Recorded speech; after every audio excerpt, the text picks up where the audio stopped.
Going on, America? This is Kevin in Kevin's Corner, coming at you with a thought for all of the outrage over the recent events when it comes to Starbucks, when it comes to Kanye West and Candace Owens, and the outcry and reaction from all of the black people around the United States mix in with the guilty white people and the crooked liberal media and the funky, dirty Democrats.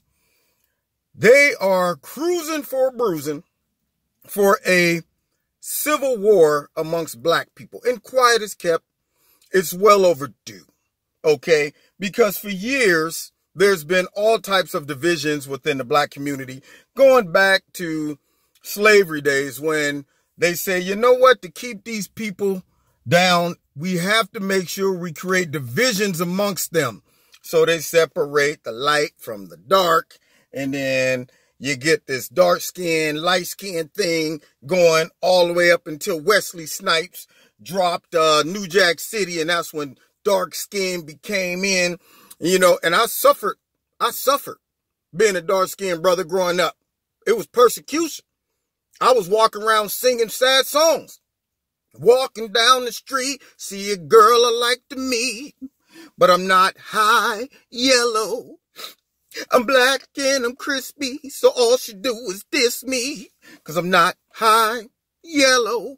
I'm going around singing sad songs, and then Wesley Snipes come out with New Jack City, and everybody falls in love with dark skin, and we kind of united again. And then, from there on, black people, you know, it was the haves and the haves not, and so on and so forth. But one thing they all kind of rallied around was, okay, if it all comes down to it, we got to stick together because of oppression, because of racism and things like that. And here's what we didn't realize as black people. There are obvious cases of discrimination and racism, but then you always got to be careful of those that sit in think tanks and see how can they capitalize upon people's insecurities, people's oppression, people's emotions. And when you look at politics, they have done their fair share of dividing not only America, but black people as well, to the point where it's about time some type of civil war takes place. Now, when I say civil war, I don't want people running around out there saying he's out there promoting violence. He says that the black people are going to start shooting each other. No, we're not talking about that. We're talking about an ideology. We're talking about a mental civil war from those that have been emotionally manipulated by certain parties in the United States for political gain, and then those that have been freed mentally to operate in the mode of, I'm looking at practical applications, data, information, statistics, stuff like that. The minds of black people who says, I see through somebody else trying to instigate and make me get involved in something that I really wasn't even paying attention to until you brought it to my attention. Constantly trying to say, you know what, if we are going to keep black people voting for us, we have to find their trigger. We got to find that shiny red button that if we push it every time, they're going to go, oh, no, you didn't. Did you say, do I smell and sniff some racism? Do I smell and sniff some discrimination? And they are masters at doing that. And they get very upset when you have black people who do not obey that type of brainwashing. And that is why political commentators like myself like to speak. And see, what's crazy about this, I was talking to somebody the other day. You don't have to know a lot about politics to know what they're trying to do to you.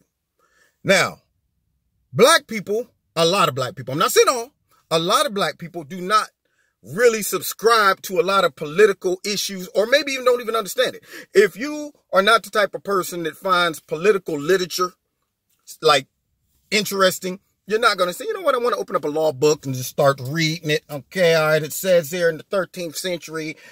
Nah, You're not going to do that. You're going to sit back, and if you're a casual viewer or a casual viewer or person who just looks at politics, you're going to look at the big stuff, okay? Is taxes going up? I don't know why they're going up, but I guess they know what they're doing, so I trust them. Are they looking out for my personal interest, meaning are they saying that they're going to provide stuff if things go bad for me? These are the type of things that a lot of black people just focus on, do stuff like that. Not seeing all of the intricate details of who's really behind all that, who is it really benefiting, what's in it for them, things like that. So they don't function off of saying, let me break down and vote off of strictly policy, vote off of how practical these laws are, how practical these bills are, how practical these policies are. Instead, I'm going to vote off just some general stuff. Now, why is this important? Because when you look at Democrats and you look at the liberal media, I wonder why they do not want a lot of minorities to really understand politics very deeply. See, they're saying you don't need to know politics, because if you really understood politics, you would be able to break down and challenge our horrible policies and positions on things, okay? You probably wouldn't even vote Democrat if you understood all the intricate details of policies, laws, and things like that. And I'm not saying I'm an expert, but I like to read that stuff. I think I need to know, I need to be educated about it before I make some voting decisions so that I'm not manipulated. Because see, once they understand that you don't know policy and you're not voting off of policy, they say, cool, let's keep them in the dark because we're going to tap into their emotions. So don't vote or don't get all deep into understanding politics. Just understand how you feel. Understand my words and how they affect you on the inside. Therefore, once I drum up that emotion, you're more willing to trust me because you feel like whatever I'm saying and whatever policies I'm pushing is in your best interest. You don't need to know all the details about the policies. You don't need to know the origin.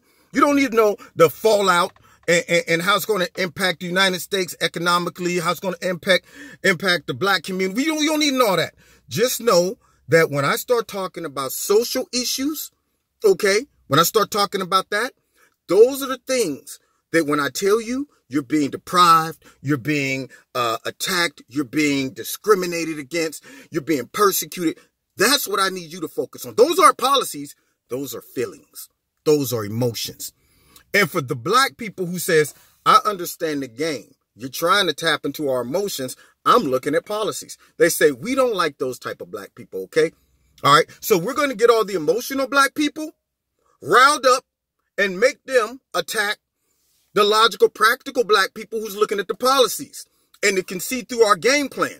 We're going to get them riled up, and then we're going to start this civil war because there's more emotional black people than there are independent thinkers out there that's saying, don't you see the game? They playing y'all. They trying to tell you everything is one way, and it really ain't that way. So let's reconsider how we're voting. Let's get out of the emotions. Let's see through the game that they're playing. So this internal conflict, this civil war is taking place within the black community because you got a large group of black people who straight believe whatever narrative that is being pushed by the Democratic Party and by the liberal media, and it's driving their emotions. And then they in return get upset with the black people who says, well, it ain't like they're saying it is. Y'all got to step back and look at what's really going on and how the media affects this and twists and put a spin on it and create false narratives. It's not like that. And the go-to is, man, you Uncle Tom. Man, you a sellout. No facts, no data. And when they do throw it out there, it's all thrown out from the perspective of how it was given to them from the liberal media and the Democrats. They buy into their narrative and they don't look at things subjectively. And now you're getting a wave of a lot of black people who's starting to say, nah, man, I'm starting to see the game. And the Democrats is doing everything they can to hang on to the slavery that they've created mentally for black people. And that is why when somebody like Kanye West, who, like I said, I don't know this man's politics, All I'm going off of what he really said in the last couple of days, and then he said that he likes Donald Trump. So when somebody like that has the nerve to break rank and start saying something positive about Donald Trump or conservatism or Candace Owens or myself or anybody, the first thing they do is say, okay, stop what you're doing, because I'm about to ruin the image and the style that you're used to. They go Humpty on you. They're like, I get stupid. I shoot an arrow like Cupid. I use a word that don't mean nothing, like lupid. They go straight Humpty on you and says, we got to stop what we're doing and attack this person before this spreads like a virus. We don't want it to get out that we've been exposed for doing nothing for the last 40, 50 years for minorities except manipulating their emotions. We don't want black people breaking rank and getting out of the line and starting to talk about, well, nah, man, they fooling you. They using you. You're not a victim. You're not oppressed like you think you are. Those people that was at the Candace Owens little thing that they were talking, and she broke it down and said, you're not oppressed. You're just living like vicariously through your great-great-grandparents' oppression and stuff like that. I don't think that even registers with a lot of black people in today's America. Because if you talk to them and after watching the stuff that the media parades, see, they're going to put out anything that looks or smells suspicious, whether it is or not. But they will find isolated cases, blow them up, and make it look like everybody around the United States has been a victim of this, and it's an epidemic, and it's a wave. It's like a tidal wave just going across the United States, and you got to run for your life. And so when they do this, and they keep reinforcing it over and over again, people lose touch of their own realities. They're thinking that it's out there somewhere. It's happening all the time. But yet they're not even experiencing it. They don't realize they've just been brainwashed. They've been thrown straight into the matrix. A world has been created and a reality has been created that ain't even a real reality. And when you step back from it and say, wait a minute, this is the best time in the world to be black in America. There are places in the world that if you was homeless, you die. Okay? The homeless people here, I've seen fat homeless people. That's ridiculous. Okay? So what's the problem? Yeah, we ain't perfect in America, but we sure are not oppressed and attacked like they try to make it seem and cause all this moral outrage like racism is on the rise. I did an interview with my man, the amazing Lucas, the other day, and he was talking about in California, he walks around like the Pope as a black man. Because with all of the political correctness and all of the hypersensitivity to black lives and all that stuff, and you got the media on your side, it's almost like black people done became untouchable. And quiet as kept, I experienced that today. I got pulled over twice in 5 minutes by two deputies. I don't know what they were highway patrolmen. First guy pulls me over because he said I was going too slow in the fast lane. Second guy pulls me over because he says I was trailing behind a truck too close, which I wasn't. And when he was coming up on my side, I turned my blinker on to go around the truck, and he sat there driving right here, and I'm waiting on him to either go past or whatever so I can turn over and go on the other side, but he never did. So I just stayed there. Then he pulls in behind me and pulls me over, right? Apparently, they must have not recognized I was a black man, okay? Because soon as they rolled down that window and saw I was a brother, and I said, yes, officer, why'd you pull me over? Both of them were very kind and let me go. And of course, I had it recorded and everything. I'm like, this goes. I talked like I had some sense. I used some common knowledge. I wasn't quick movements and stuff. Nothing. I kept it together. Did I break the law, officer? Oh, I wasn't aware that I did that. And they were like, it's okay. No problem. Just don't take me to CNN and say that it's because you're black, because I don't want to have to shut down the whole force so we can have sensitivity training. So right now, if you're black, and you're breaking laws or rules, it doesn't matter to us. We just want to stay out of the limelight and lay low. Keep it moving. Got out of 2 tickets in one day. But yeah, got pulled over. Now, does anybody talk about those examples? Is anybody running around? Nah. But if I'd have got taken out my car and arrested or something like that, that'd be all over the news. See? Yeah. Like this is the everyday thing that's happening constantly.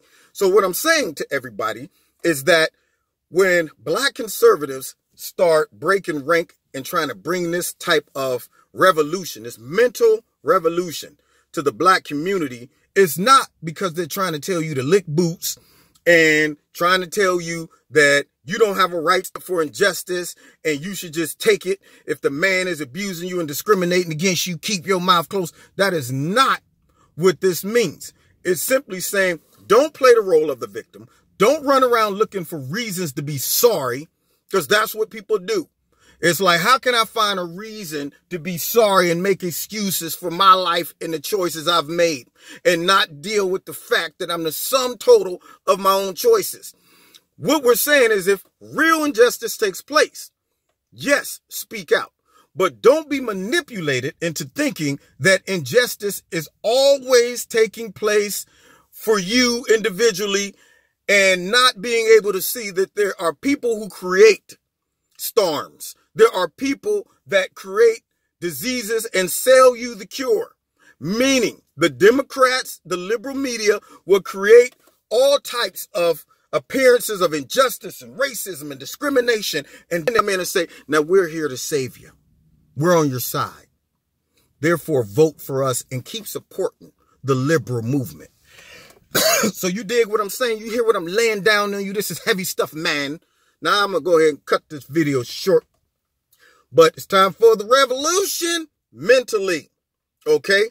Like one of the basketball players that I taught years ago, he wasn't too clever. They was in the middle of a basketball game and he tried to use a word that it wasn't really a word, but he tried to use it to motivate everybody. They was in the huddle and he said, listen, we winning, but they beating us mentity. And all the players were like, what the heck? What is mentity? What is mentity? He said, mentity. Basically, mentally. But my man was like, y'all dummies don't even know what that mean. Mentity. Ran it back. So don't be manipulated, mentity. Okay? Now, you've been listening to Kevin and Kevin's Corner. God bless you. Check me out. Tonight is a Wednesday, so we're going to be going live. Kevin's Corner. Radio broadcast. Check me out. All right? If you want to support Kevin's Corner, there's links in the bottom. Find me on Facebook, Twitter. Oh, also, subscribe. Hit the notification. I notice that my subscribership, I get people always saying, man, I just subscribed, and I'm not seeing the numbers go up. So either they taking away people, or they just ain't allowing their subscription to, I don't know, register. I'm not knowing what's going on with that. Anyway, but keep spreading the word. God bless you. We'll see you next time in Kevin's Corner. Mentity.